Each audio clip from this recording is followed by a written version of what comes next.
One of the things that has like really propelled marketing on the web as opposed to mobile over the last 20 years has been, or even longer, has been the cookie, the third-party cookie, and that likely will go away this year.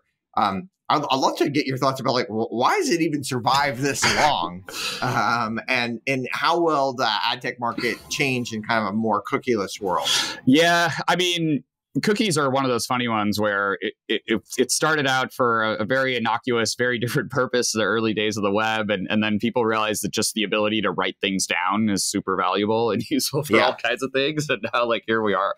Like, why is the cookie still around? Well, there's tens, hundreds of billions of dollars that flow around a giant interconnected ecosystem that depend on the cookie. Like that tends to produce a lot of staying and power. It's kind of an elegant solution. Like it is anonymous in most scenarios, and it's like it allows you to more seamlessly log back into your to the websites that you like. So there's a lot of good about it. Yep. Too, no, right? totally. Yeah. I mean, the ability to write things down and remember them is super valuable from a customer experience standpoint. Now, obviously, those things got abused over time. I think it's unfortunate that so much around cookies is now in the hands of regulators, because a lot of the best solutions to these problems are actually just technical fixes, right? And we're seeing a lot of those technical fixes deploy as Safari and Chrome and others are continuing to develop new solutions to these things. The technical fixes for some of the abuses on cookies are actually pretty good ones. And so now we're unfortunately in this world where,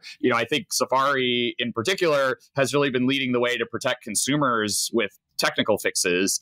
At the same time, we're still dealing with all these cookie pop-ups everywhere else. And it's just like that. Yeah. That was not the world we wanted to end up in. I hate how, in particular, when I use the internet when I'm in Europe, it's like I'm in the 90s again with all these damn pop-ups. Gosh. It's literally it's so it sucks so much out of all of our lives, those pop-ups. Like, I don't know anyone who ever says, no, I don't agree, right? So yeah, it's just I actually use I'll give a quick plug for a browser extension called I Still Don't Care About Cookies that just auto accepts those. Oh, great. Like, okay. If I had that browser extension, probably would have saved me a lot of frustration over my life. Yeah. And so, I think that on the one hand, like, obviously they've stuck around because they're an important part of a really large online digital economy. And so even small changes to them have been super impactful. And I think it's been the right thing to kind of move slowly.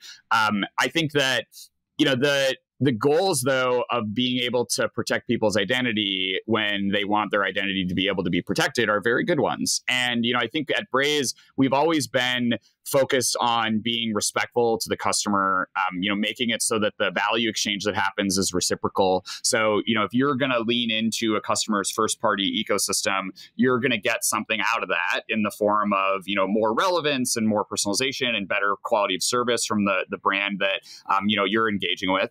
And you expect that, they're going to be, and we always talk about being a good listener versus being a creepy detective, right? And that there's a big difference there where like a brand can pay attention to what you do when you use their product, and they can leverage that to understand the context around you and what you care about, and be able to deliver more relevance to you through, customer engagement and through product delivery. Unfortunately, what a lot of brands were doing before with respect to their data strategy is they were just trying to figure out who you were and then trying to go figure out things about you that came from that identity. And that's where you end up, treading into places with data sets that are, dodgy, potentially wrong, et cetera. You end up mistaking people for their households, or you end up mistaking one persona that a person has for, another one that they wanted to keep separate. And in general, we try to really encourage our customers to look at and respond to the behaviors and the revealed preferences, which don't actually need to be tied to someone's identity. You can learn about what someone cares about and deliver more relevance to them without figuring out like literally who they are.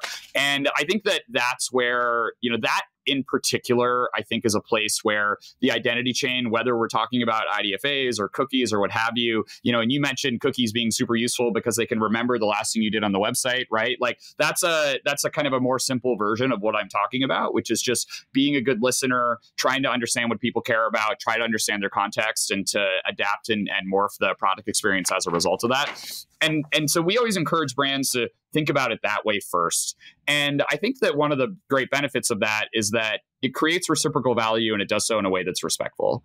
And so if you work with first-party data in that way, you don't have to worry very much about what's happening in the regulatory landscape, what's happening, with respect to the browser or the platform changes, because you're really tied to things that are actually delivering value to consumers. And therefore, it's a lot less likely for that to end up getting regulated away or for that to change. On the other hand, if you're just, harvesting people's identity and selling it to the highest bidder, that's not something that's necessarily creating value for that consumer. And so if that's, what your business model relies on, you should expect to be playing a cat and mouse game with regulators and platforms, from now until the end of time.